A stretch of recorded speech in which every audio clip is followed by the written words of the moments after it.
Bismillahirrahmanirrahim. Alhamdulillah rabbil alamin. Wassalatu wassalamu ala asyrafil anbiya'i wal mursalin wa ala alihi wa sahbihi ajma'in.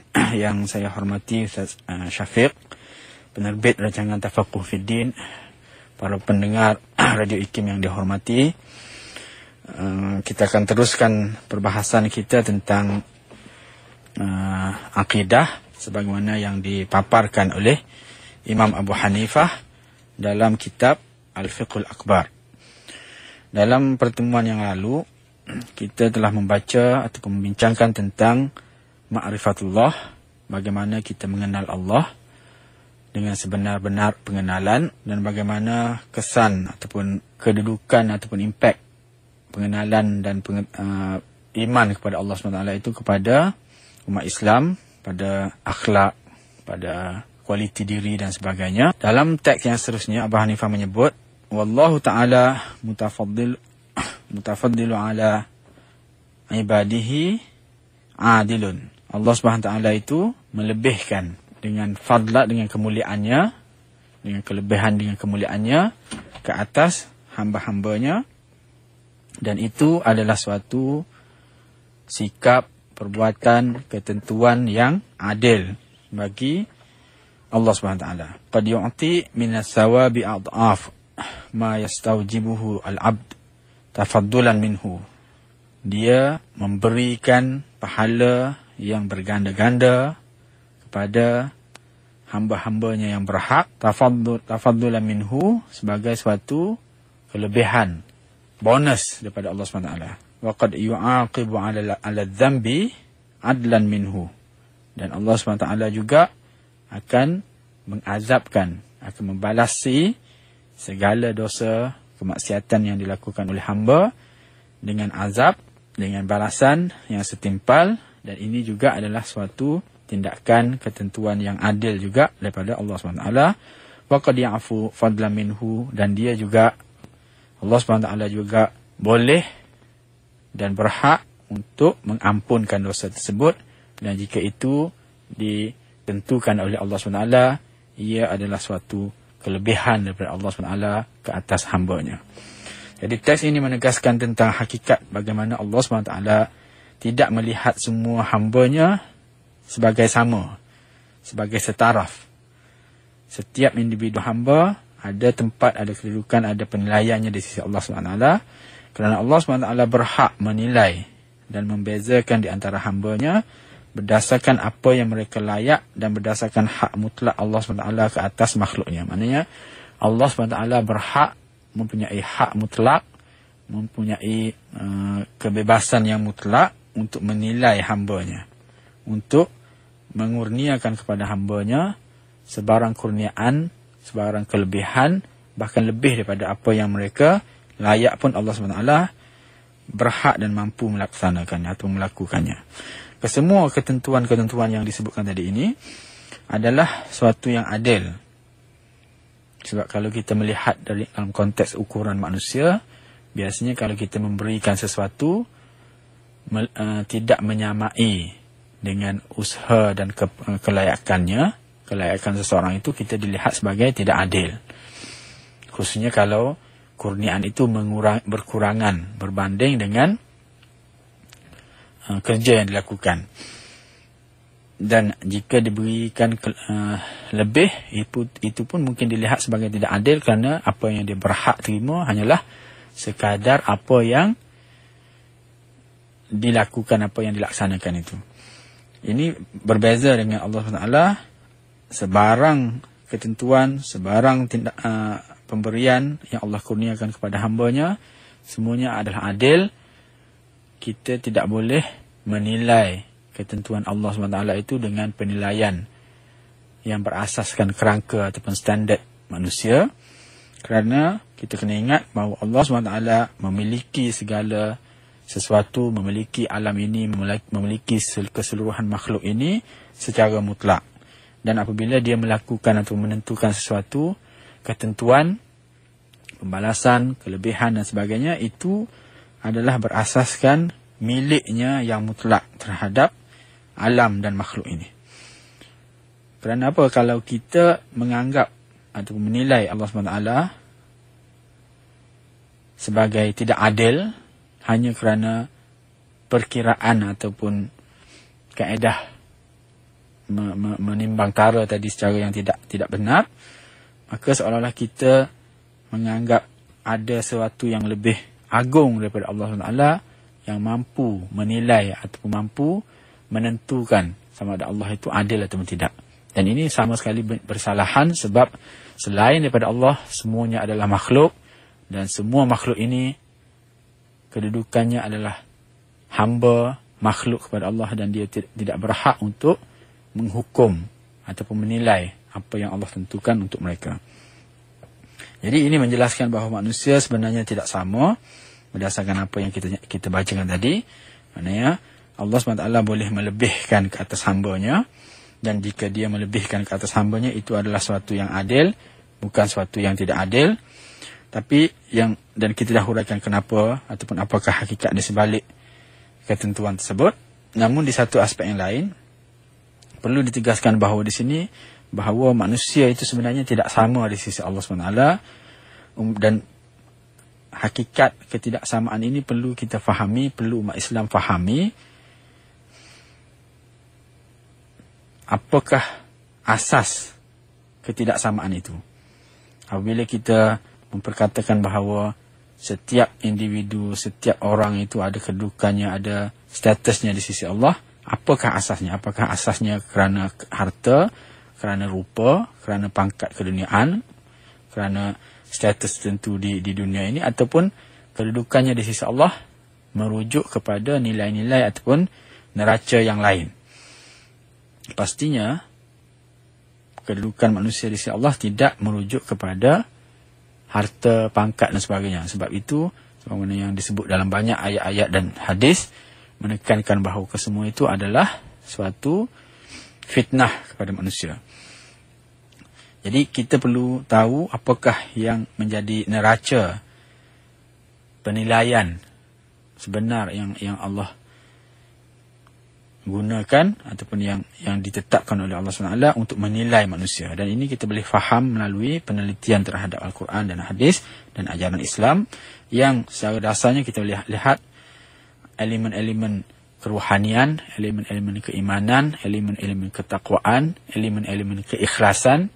Itu adalah antara elemen-elemen yang diberi perhatian, diberi perhatian oleh Allah SWT sebagai asas penilaian itu. Sebab itu apabila kita melihat, sebab perkara-perkara macam ni kita tak tahu dan kita tak faham kecuali Allah SWT. Zahirnya jarang kita boleh faham tentang nilai-nilai kerohanian ini, tapi Allah SWT dia maha mengetahui tentang kualiti dan nilai kerohanian seseorang. Sebab itu kita perlu akur apabila Allah SWT melebihkan seseorang daripada kita dengan sebarang kelebihan yang tidak dikurniakan kepada kita. Kita perlu yakin bahawa Allah SWT berhak untuk melakukan perkara tersebut, Allah SWT berhak untuk menentukan perkara tersebut, dan itu adalah sesuatu yang adil bagi Allah SWT, dan tak boleh kita melihatnya sebagai asas untuk kita menghukum bahawa Allah SWT itu tidak adil kepada makhluknya. Para ilmiah dalam konteks ini kita perlu sebut, sebagaimana saya nyatakan tadi, bahawa umat Islam perlu faham tentang neraca sebenar untuk menilai kedudukan manusia di sisi Allah SWT, agar nanti mampu meletak dan menilai manusia selaras dengan penilaian Allah SWT, dan bukan berdasarkan penilaian manusia semata-mata. Sebab kadang-kadang kita menilai manusia berasaskan standard ataupun neraca manusia, maka penilaian kita, walaupun kita melihatnya sebagai tinggi, tetapi Allah SWT melihatnya sebagai rendah, dan ini yang akhirnya akan mengaburi perhatian dan kefahaman umat Islam, yang akhirnya akan menjadikan seorang itu tersasar daripada kehidupan yang sepatutnya. Para ilmuwan misalnya, kalau kita lihat untuk menilai, untuk melihat ketidaksamaan di kalangan manusia ini, para ilmuwan kita lihat tidak boleh disamakan dengan orang yang jahil. Mana mungkin kita samakan orang jahil dengan orang yang berilmu. Dan jika ilmu itu ilmu yang benar, ilmu yang ilahi, ilmu yang dianjurkan oleh agama, ilmu yang mendekatkan seorang itu kepada Allah SWT, pastinya ilmuwan yang memiliki ilmu tersebut mempunyai kedudukan yang lebih tinggi daripada orang jahil dan juga orang yang tidak berilmu, yang mana ilmunya tidak mendekatkan diri dia kepada Allah SWT. Jadi pastinya ada perbezaan di situ dan tak patut kita sama tarafkan. Para pemimpin tidak boleh disamakan dengan yang dipimpin. Mana mungkin kita samakan seorang pemimpin dengan orang yang dipimpin. Sebab itu mempunyai kedudukan yang sama sekali berbeza, sama sekali tak sama di sisi Allah SWT. Ibu bapa tidak boleh disamakan dengan insan lain. Dan yang lebih utama lagi ialah Nabi Muhammad sallallahu alaihi wasallam pastinya tidak boleh disamakan dengan mana-mana individu, hatta mana-mana para nabi yang lain pun. Dan semua ini jelas dapat kita baca dan kita fahami daripada nas-nas dan ajaran Islam yang berbagai yang kita boleh rujuk kepada Quran dan hadis dan sebagainya. Itu perkara pertama yang kita perlu faham di sini, bahawa Allah SWT boleh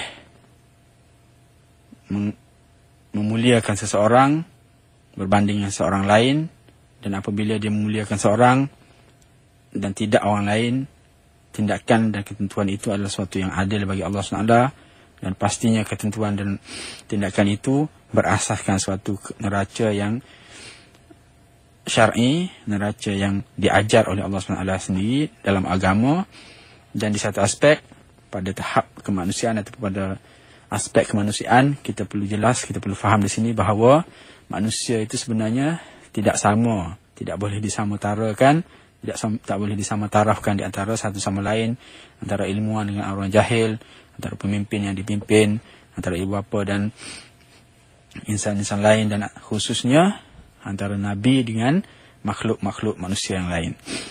Seterusnya Abu Hanifah menyebut wa qad yu'ti min as-sawabi adhaf ma yastawjibuhu al-'abdu tafaddulan minhu. Allah SWT berhak dan boleh mengurniakan pahala ataupun thawab ataupun kebajikan kepada sesiapa yang diingininya. Dan Allah SWT mampu dan berhak untuk menggandakan kurniaan-kurniaan tersebut kepada sesiapa sahaja yang diingininya, dan kepada siapa yang dilihatnya sebagai layak dan berhak menerima gandaan nikmat dan rahmat tersebut. Maknanya, selain daripada Allah SWT mampu dan berhak secara mutlak untuk melebihkan seorang hamba daripada hamba-hamba yang lain, Allah SWT juga berhak dan mutlak, secara mutlak mampu menggandakan pahala-pahala yang dia anugerahkan itu kepada sesiapa yang dikehendaki berdasarkan kelayakan seseorang hamba itu. Dan ini banyak dalam Al-Quran kita baca ayat-ayat yang menyokong ataupun menjelaskan tentang hakikat ini. Misalnya kita baca dalam surah Al-Baqarah ayat 261,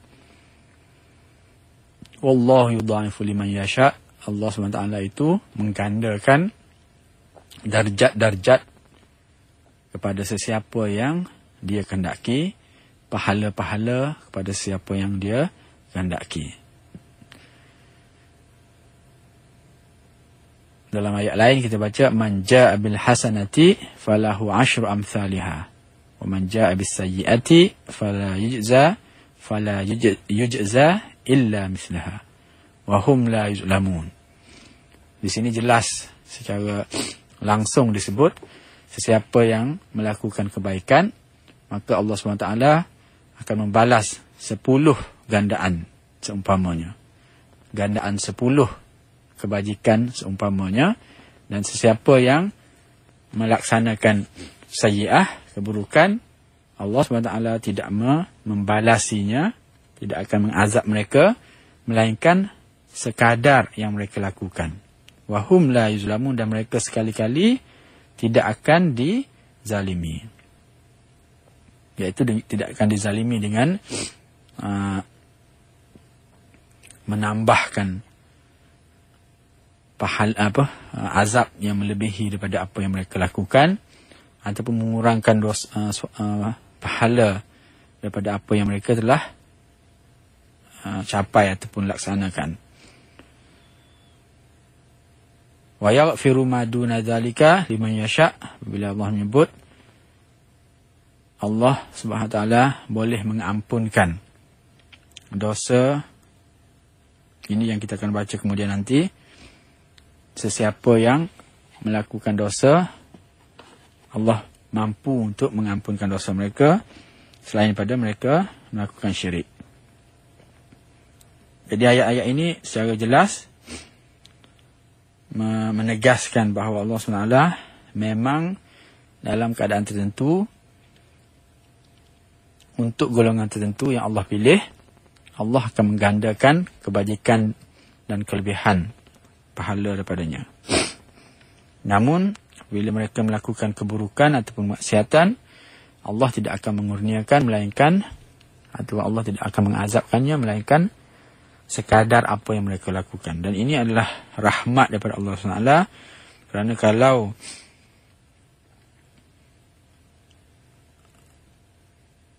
Allah SWT ingin, kan, dia boleh melaksanakan atau boleh menetapkan sebarang ketetapan kepada kita SWT, sebab Allah SWT memiliki makhluk ini secara mutlak.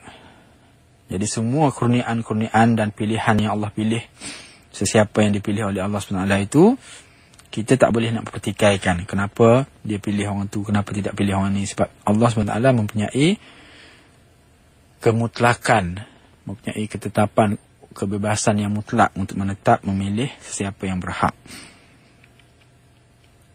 Sebaliknya mereka yang dipilih, kan, merujuk kepada orang yang dipilih pula dan diberikan gandaan kurniaan, mereka sepatutnya bersyukur, kerana tanpa izin dan ketentuan Allah SWT, mereka pasti tidak akan mendapat rahmat dan gandaan kebajikan Allah yang Allah kemukakan itu.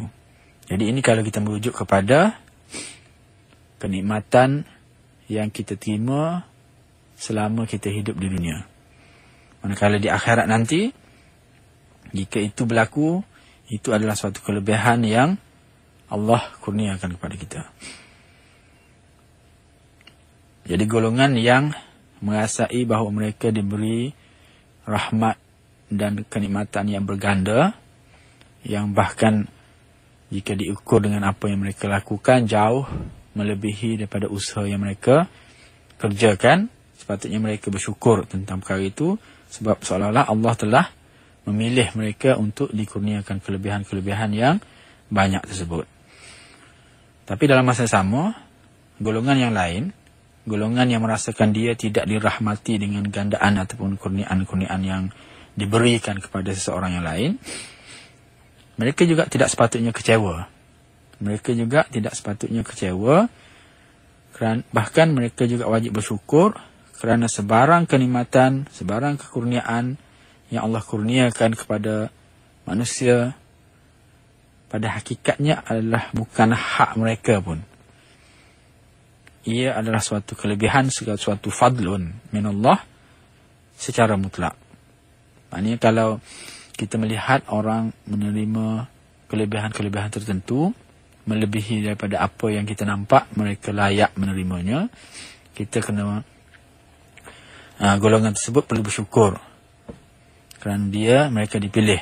Manakala golongan yang lain yang merasakan bahawa mereka tidak dianugerahkan dengan anugerah-anugerah ataupun kurniaan yang lebih, jangan berputus asa, jangan kecewa. Sebaliknya mereka perlu bersyukur juga. Sebab apa? Sebab kurniaan yang ada, yang dirasakan sedikit itu pun sebenarnya bukan hak mereka pun. Sebaliknya ia dikurniakan oleh Allah SWT berasaskan kepada kelebihan Allah SWT. Jadi mereka tidak perlu merasakan hasad dengan apa yang dikurniakan kepada orang lain, kerana mereka mesti meyakini bahawa semua kelebihan-kelebihan yang Allah tentukan untuk hamba-hamba yang dia pilih, itu semuanya mempunyai rahsia tersendiri. Sesuatu rahsia yang kadang-kadang kita tak mampu untuk memahaminya. Suatu hikmah yang mungkin kita tidak faham kenapa itu berlaku. Tapi sekurang-kurangnya kita yakin bahawa setiap ketentuan itu ada rahsianya. Dan kita yang belum ditentukan dengan pelbagai kelebihan, kita perlu juga bersyukur, sebab tanpa kelebihan-kelebihan dan rahmat yang bertambahan itu pun kita sebenarnya telah memiliki banyak nikmat-nikmat yang sebenarnya kalau Allah nak tarik daripada kita, dia juga berhak, dia juga mampu. Jadi kita juga perlu bersyukur dan kita juga ada asas untuk terus bersyukur. Jadi ini yang kita katakan sebagai nikmat-nikmat yang merujuk kepada apa yang diperolehi oleh manusia di dunia ini. Jika di akhirat nanti, sebab kita tak tahu di akhirat nanti macam mana, apakah kita termasuk dalam golongan orang-orang yang dirahmati dengan kelebihan-kelebihan yang berlebihan, diampuni dengan keampunan-ampunan yang berlebihan, maka kita perlu berusaha ke arah itu, kita perlu berdoa ke arah itu, mengharap kepada Allah SWT. Jadi di akhirat nanti, jika Allah SWT memilih dan menentukan untuk mengurniakan pahala dan keampunan yang berlebihan kepada siapa yang dikehendaki pun, itu semua adalah hak dan milik Allah SWT, dan kita tidak berhak untuk mempertikaikannya. Cuma kita perlu mengharapkan agar kita termasuk dalam golongan yang di akhirat nanti akan mendapat pahala, keampunan, kelebihan yang bertambah daripada apa yang kita lakukan di dunia ini. Jadi kata kunci yang disebut dalam teks ini ialah tafaddulan minhu, iaitu sebagaimana sesuatu kurniaan kelebihan daripada Allah SWT. Maknanya sesuatu yang dikurniakan itu adalah suatu kurniaan yang bersifat kelebihan dari Allah SWT. Yang pasti, akidah kita tentang kemutlakan kehendak Allah SWT itu penting dihayati. Kerana ada di kalangan manusia, ada di kalangan kelompok-kelompok umat Islam yang merasakan bahawa mereka berhak menuntut dari Allah SWT berdasarkan ibadat yang mereka lakukan di dunia ini. Bahkan ada seperti golongan seperti Mu'tazilah yang sebenarnya turut didokong oleh golongan seperti golongan Syiah, mendakwa bahawa wajib bagi Allah SWT mengurniakan balasan yang setimpal kepada apa yang manusia kerjakan di dunia ini. Memang Allah SWT akan membalas segala balasan-balasan yang selayaknya kepada manusia. Tetapi ketetapan dan ketentuan itu bukan suatu yang wajib bagi Allah. Ini yang membezakan di antara Ahli Sunnah wal Jamaah dengan golongan Mu'tazilah. Kerana golongan Mu'tazilah mewajibkan ke atas Allah, seolah mereka lebih tinggi daripada Allah, seolah mereka lebih berkuasa atau mampu menentukan ke atas Allah apa yang sepatutnya dilakukan. Bukan Allah yang secara mutlak akan menentukan apa yang dia ingin laksana dan tentukan. Jadi perkataan wajib dan mewajibkan ini suatu yang amat tidak layak untuk kita perkatakan dalam konteks Allah SWT. Hatta dalam mendakwa ataupun dalam menuntut balasan daripada apa yang kita lakukan di dunia ini. Sebab sebagaimana yang saya sebut tadi, kalaupun Allah tidak mengurniakan dengan kurniaan-kurniaan yang bersifat pahala tadi, dah terlalu banyak kurniaan-kurniaan lain yang jika dibandingkan tidak mampu pun untuk digantikan dengan ibadat yang kita laksanakan seharian itu. Jadi ini amat penting untuk kita fahami, kerana kita bimbang terjerumus dalam kelompok mereka yang menganggap bahawa wajib bagi Allah melaksanakan itu dan ini. Jadi mereka melihat bahawa kita dengan asas-asas tertentu boleh mewajibkan sesuatu kepada Allah. Dan ini amat sekali tidak bertepatan, sebab Allah SWT adalah pencipta. Allah SWT adalah Malik, pemilik kepada alam dan makhluk ini keseluruhannya. Dan tiada sesuatu pun yang lebih tinggi, yang lebih mulia, yang berhak untuk mewajibkan ke atas Allah SWT sesuatu kewajipan pun. Tapi dalam konteks hakikat yang kita boleh baca dalam Quran, memang Allah SWT akan membalaskan, memberi kurniaan kepada makhluk, kepada hambanya sebagaimana yang kita lakukan. Dan Allah tidak akan menzalimi sedikit pun. Macam yang ayat saya bacakan tadi, man jaa bil hasanati falahu asyru amsalihah wa man jaa bis sayyiati fala yujza illa mithlaha.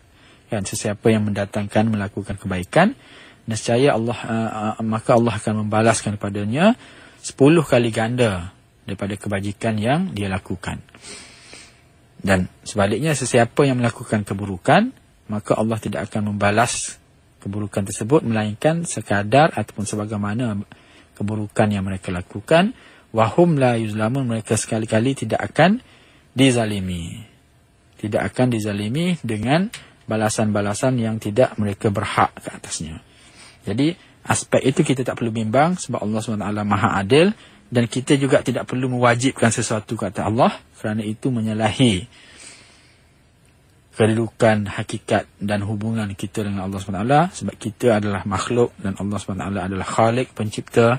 Jadi macam mana kita seorang makhluk ataupun sebagai makhluk boleh mewajibkan ke atas pencipta untuk melakukan sesuatu ketentuan dan ketetapan. Jadi ini yang kita perlu lihat dan kita perlu faham. Seterusnya, teks yang terakhir yang kita akan baca pada hari ini ialah petikan yang terakhir. Abu Hanifah menyebut, waqad yu'aqibu 'ala dhanbi 'adlan minhu wa qad ya'fu fadlan minhu. Allah SWT boleh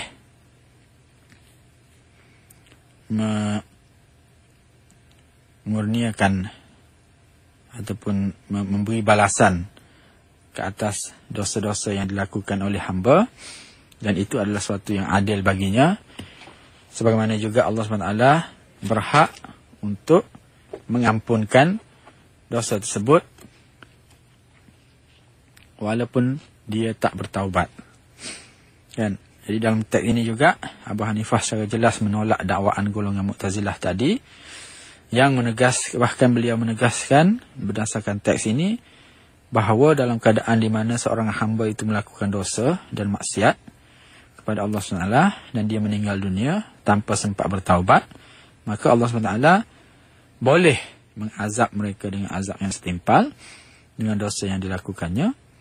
Dan ini jika dilakukan, jika ditentukan, jika ditetapkan kepada golongan tersebut, ia adalah sesuatu yang layak, yang selayaknya dihadapi oleh hamba tersebut kerana dosa yang dilakukan di dunia ini. Dan ketentuan ini adalah sesuatu yang tidak menyalahi keadilan Allah SWT, kerana dia dihukum dengan azab yang setimpal dengan kesalahannya. Maknanya apabila Allah menghukum, Allah akan menghukum setimpal dengan apa yang hamba itu lakukan, dan hukuman itu pastinya adalah sesuatu yang adil, kerana Allah tidak akan menambah ataupun menghukum melebihi daripada apa yang sepatutnya mereka terima. Itu dari satu aspek, iaitu menghukum. Dalam teks yang seterusnya, wa qad ya'fu fadlan minhu, qad yu'aqibu 'ala dhanbi 'adlan minhu wa qad ya'fu fadlan minhu. Jika dia mengazabkan, itu adalah suatu adil, suatu yang adil bagi Allah SWT, dan Allah SWT juga boleh mengampunkan. Ya'fu, dia mengampunkan dosa hamba tersebut, dan jika keampunan itu dilakukan, keampunan itu ditetapkan kepada mana-mana hamba yang dia kehendaki, dzalika fadlan minhu, itu adalah suatu kelebihan, suatu yang Allah anugerahkan kepada mereka. Jadi sebab itu, jika Allah memutuskan untuk tidak mengazab golongan-golongan yang melakukan kemaksiatan dan dosa tadi, itu juga tiada siapa pun boleh pertikaikan. Tak ada siapa yang boleh datang dan mempertikaikan keputusan itu, kerana itu adalah suatu kelebihan yang Allah kurniakan kepada siapa yang dikehendaki. Jadi Allah memiliki segala kelebihan, dan Allah memiliki segala makhluk, dan dia berhak secara mutlak untuk mengurniakan sebarang kelebihan miliknya kepada mana-mana makhluk yang dia pilih. Jadi ketentuan ini adalah sesuatu yang mutlak dan tidak menyalahi kemutlakan kuasa dan ketentuan Allah. Kerana Allah SWT berhak bertindak ke atas makhluknya dan bertindak ataupun menentukan kepada segala yang dimilikinya. Sebagaimana yang saya nyatakan di atas, bahawa kita semua ni adalah makhluk dan milik Allah, maka Allah SWT berhak untuk memperlakukan, menentukan melaksanakan, menganugerahkan apa sahaja yang dia kehendaki kepada sesiapa sahaja yang dia kehendaki. Dan itu semua tak boleh dilihat sebagai zalim, tidak adil dan sebagainya. Semua tu kita perlu fahami, kita perlu yakin bahawa sebarang ketentuan Allah semuanya adalah adil, semuanya adalah benar, semuanya berasaskan kuasa, kemutlakan, kebebasan, kelebihan yang mutlak yang ada pada Allah SWT. Jadi insya-Allah kita akan terus